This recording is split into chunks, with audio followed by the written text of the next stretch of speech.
ওই 32 number renovate করার একমাত্র উপায় হইতেছে ওটারে বুলডোজার দেয়া ছাত্রাইয়া মাটির সাথে মিশা, ওটারে চিরদিনের জন্য জয় বাংলা ছিল।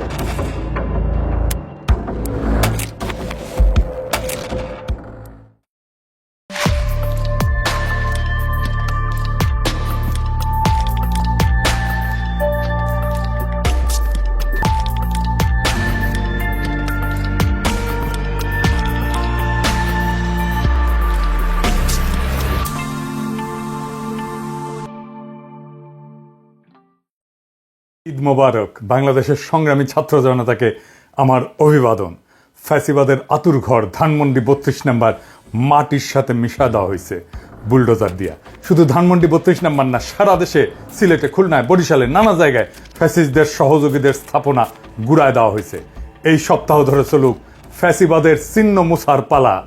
Bangabandhu Sheikh Mujib medical university, school college মাদ্রাসায় শেখ রাসেল বা শেখ কামাল কম্পিউটার ল্যাব, সুলতানা কামাল, শেখ মুজিব, শেখ কামাল, ফজিলাতুন্নেসা মুজিব নামাঙ্কিত যে কোনো স্থাপনা, বঙ্গবন্ধু নামাঙ্কিত স্থাপনা, শেখ হাসিনা বার্ন হাসপাতাল, যেখানে শেখ পরিবারের নাম দেখবেন সেই স্থাপনার নাম ফলক সাইনবোর্ড খুলে ফেলবেন, জয় বাংলা করে দেবেন। আমি এই দিনটার স্বপ্ন দেখতাম। আমি জিটিভির লাইভে বলছিলাম আমার স্বপ্নে দেখা আগামীর বাংলাদেশে ধানমন্ডি 32 নাম্বার নাই। যেমন ধরেন আমার ইমাজিনেশনে আগামীর বাংলাদেশে আওয়ামী লীগ থাকবে না, আওয়ামী লীগ দলই থাকবে না। আগামীর বাংলাদেশে ধানমন্ডি 32 নাম্বার থাকবে না, ওইটা মাটির সাথে মিশে যাবে। আমি কয়েকদিন আগের এপিসোডে বলছিলাম এই ধানমন্ডি 32 নাম্বার গুড়ায় দিতে হবে বুলডোজার দিয়া। শুনেন, 32 নাম্বার শব্দটা একটা অভিশপ্ত শব্দ। 32 নাম্বার বাংলাদেশের ফ্যাসিবাদের আতুর ঘর। ওই 32 নাম্বারের প্রত্যেকটা ইটের গায়ে লেখা আছে মজলুমের হাহাকার, আমার নিখোঁজ হওয়া ভাইয়ের নাম, হাসিনা মুজিবের শাসনে বন্দুকের গুলিতে সেলাই হয়ে যাওয়া হাজার হাজার শহীদের নাম। ওই 32 নাম্বার রেনোভেট করার একমাত্র উপায় হইতেছে ওটারে বুলডোজার দেয়া ফ্যাতলাইয়া মাটির সাথে মিশায় দেওয়া, ওটারে চিরদিনের জন্য জয় বাংলা করে দেওয়া।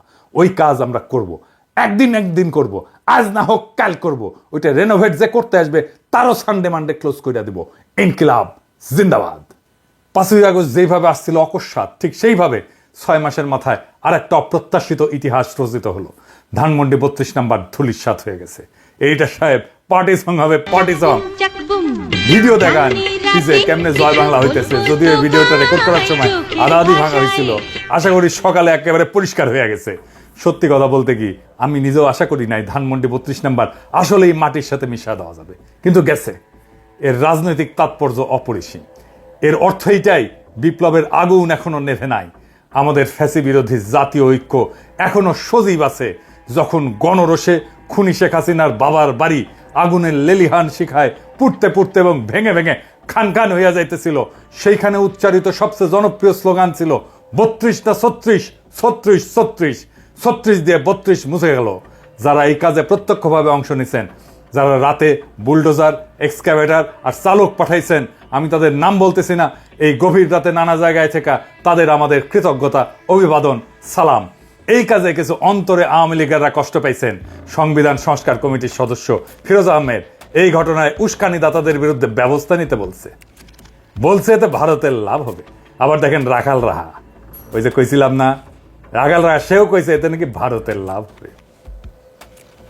আবার দেখেন দিল্লি স্টার কি লিখেছে, সে এডিট করেছে, প্রথমে বলছে মব গেছে ওইখানে, হারামজাদা পরে এডিট করে প্রোটেস্টার লিখছে। হারামজাদা আমরা মব, এরা জিন্দেগিতে ভালো হবে না, এরা 10 জনমের জাউরা ডেইলি স্টার। এরা একই সাথে আওয়ামী লীগ আর ইন্ডিয়ার লেসপেন্সার দালাল। এদেরকে বাংলাদেশের মাটি থেকে এইভাবে উচ্ছেদ না করলে বাংলাদেশের কোনো মুক্তি নাই। আর এই বামেরা, ওনাদের ধারণা ইন্ডিয়ার এজেন্সি করাইছে এইটা, এতে ইন্ডিয়ানরা লাভবান হবে। এটাই তত্ত্ব দিবে হাসিনার দলকে নির্বাচন করতে না দিলে ইন্ডিয়া লাভবান হবে, হাসিনাকে নির্বাচন করতে না দেওয়াটা ইন্ডিয়ান প্ল্যান, হাসিনার বিচার করলে ইন্ডিয়া লাভবান হবে। এমনকি ভাঙার সময় নারায় তকবীর বলে ধ্বনি দিছে, তাতেও নাকি ইন্ডিয়ার লাভ হবে। এরাই বলেছিল এই পুন্দে আলোর ডেইলি স্টারের সামনে জিয়াফতে ইন্ডিয়ার লাভ হবে। মানে যা কিছু আপনার শক্তির প্রকাশ, যা কিছু আপনার আইডেন্টিটি, যা কিছু আপনার রাজনীতি, সেটাই ইন্ডিয়ার লাভ হবে বলে থামায় দেওয়ার চেষ্টা করা হয়। প্রফেসর ইউনূসের আয়না ঘরে যাইতে দেয় না আর্মি। সরকারের এই ক্ষমতাহীনতা কার জন্য হয়েছে? এইসব সুশীলদের জন্য, এইসব বামেদের জন্য, এইসব ইন্ডিয়া প্রেমীদের জন্য। এখন এরা কান্নাকাটি করে, ধানমন্ডি 32 নম্বর গুড়ায় দেওয়ার এই ঘটনা প্রফেসর ইউনূসের সরকারের শক্তি বাড়াইছে, ছাত্রদের শক্তি বাড়াইছে। আমরা আবার জুলাই আগস্ট বিপ্লবের শক্তিকে সংহত করতে পারছি। এই প্রথম ছাত্ররা 5ই আগস্টের পরে একটা সিগনিফিক্যান্ট রাজনৈতিক কর্মসূচিকে সফল করতে পারলো। এইটা ইন্ডিয়ার দালালদের পছন্দ হইতেছে না, ওদের পুচ্ছে আগুন ধরে গেছে। আমারেও রয়ের এজেন্ট বলা হয়। আবার এইদিকে আমার মৃত্যু পরোয়ানা জারি করেছে, আমার নাকি কোপানো হবে, অ্যাসিড ছুড়ে মারা হবে ইত্যাদি প্রকাশ্যে হুমকি দেওয়া হয়েছে। দেখেন ভাইজান, আমরা যদি মরে যেতে হয় তাহলে কি কোনো অসুবিধা আছে? আমার সাথে ঢের কম বয়সের ছেলেমেয়েরা জুলাই আগস্ট বিপ্লবে প্রাণ দিছে, আমারও না হয় প্রাণ গেল, কিছু যায় আসে। আমার ফাইটটা করার দরকার ছিল, সেটা শেষ হয়েছে। এই ফাইটটা দিব জন্য প্রাণ বাঁচাইতে পালাইছিলাম। এখন প্রাণ জান থাকলেই কি না থাকলেই কি, ভয় দেখায় আমরা থামানো যাবে না। তবে ওরা কিন্তু পারে।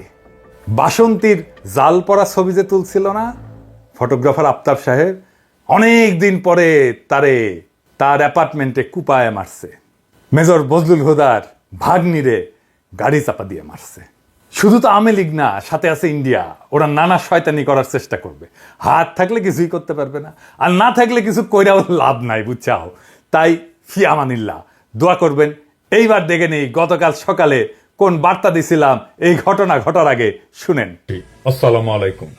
আজ রাত 9টায় গণহত্যাকারী, খুনি, নির্লজ্জ ফ্যাসিস্ট হাসিনা ছাত্রদের উদ্দেশ্যে বক্তব্য দেওয়ার খায়েশ করেছে। এই স্পর্ধার জবাব দিতে হবে। এই স্পর্ধার জবাব দেব আমরা ধানমন্ডি 32 নাম্বার গুড়িয়ে দিয়ে। যেই মুহূর্তে সে বক্তব্য দেওয়া শুরু করবে সেই মুহূর্তে আপনারা দলে দলে আসবেন, ধানমন্ডি 32 নাম্বারে বুলডোজার নিয়ে আসবেন। বুলডোজার না পাওয়া গেলে হাতুড়ি শাবল গাইতি নিয়ে আসবেন।